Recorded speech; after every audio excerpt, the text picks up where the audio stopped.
জম্মু কাশ্মীর হামলার জেরে পাকিস্তানের বিরুদ্ধে ভারতের নেয়া 5টি কড়া পদক্ষেপের জবাবে পাল্টা সিদ্ধান্ত নিয়েছে পাকিস্তান, যার অংশ হিসেবে ভারতের সঙ্গে সিমলা চুক্তি বাতিল, ওয়াঘা সীমান্ত বন্ধের ঘোষণা সহ নিজেদের আকাশে ভারতীয় বিমান প্রবেশে নিষেধাজ্ঞা দিয়েছে পাকিস্তান। এছাড়া ভারতের সঙ্গে সব ধরনের বাণিজ্য বন্ধের সিদ্ধান্ত নিয়েছে দেশটি। বিস্তারিত কাজী শাহরিনের ডেস্ক রিপোর্টে।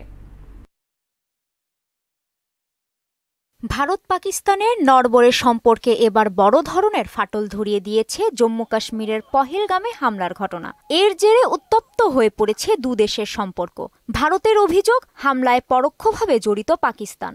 এজন্য সিন্ধু নদের পানি বন্টন চুক্তি স্থগিত, পাঞ্জাবের আটারি চেকপোস্ট বন্ধ, ভিসা নিষেধাজ্ঞা, কূটনৈতিক বহিষ্কারের মতো সিদ্ধান্ত নেয় ভারত।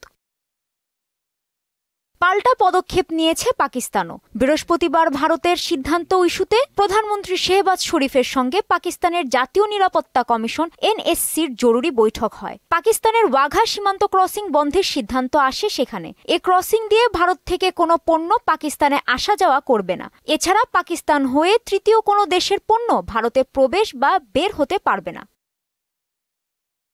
নিজেদের আকাশে ভারতীয় মালিকানাধীন অথবা ভারত পরিচালিত সকল বিমান প্রবেশে নিষেধাজ্ঞা দিয়েছে পাকিস্তান। ভারতের সঙ্গে থাকা 1972 সালের সিমলা চুক্তিও বাতিলের ঘোষণা দেয় দেশটি।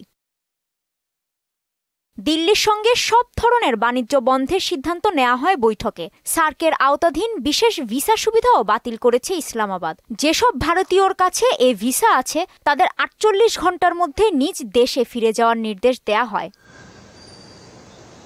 এর সঙ্গে পাকিস্তানের ভারতীয় দূতাবাসে থাকা ভারতীয় সামরিক উপদেষ্টাদের অবাঞ্ছিত ঘোষণা করা হয়েছে। ভারতীয় দূতাবাসের কর্মকর্তা 30 জনের নামিয়ে আনতে বলা হয়েছে, যা আগামী 30 এপ্রিল থেকে কার্যকর হবে। বৈঠকে ভারতের সিন্ধু নদের পানি চুক্তি বাতিলের নিন্দা জানানো হয়। দেশটি সতর্কতা দিয়ে জানায়, ভারত যদি সিন্ধু নদের পানি প্রবাহে বিঘ্ন ঘটানোর চেষ্টা করে তাহলে এটি যুদ্ধ হিসেবে বিবেচনা করা হবে। কাজী শাহরিন, মোহনা সংবাদ। দিল্লি ইসলামাবাদ উত্তেজনার মধ্যে বাংলাদেশ সফর স্থগিত করলেন পাকিস্তানের উপপ্রধানমন্ত্রী ও পররাষ্ট্রমন্ত্রী ইসহাক দার। ঢাকাস্থ পাকিস্তান হাইকমিশন এ তথ্য 27 এপ্রিল 2 দিনের সফরে ঢাকায় আসার কথা ছিল তার। পররাষ্ট্র মন্ত্রণালয় কর্মকর্তাদের দেয়া তথ্য বলছে, আগামী 28 এপ্রিল পররাষ্ট্র উপদেষ্টা মোহাম্মদ তৌহিদ হোসেন ইসহাক দারের সঙ্গে দ্বিপক্ষীয় বৈঠকের কথা ছিল। ওই দিন প্রধান উপদেষ্টা ডক্টর মাহমুদ ইউনূসের সৌজন্য সাক্ষাতের কথা ছিল। আলোচনার মাধ্যমে সফরের নতুন তারিখ নির্ধারণ করা হবে।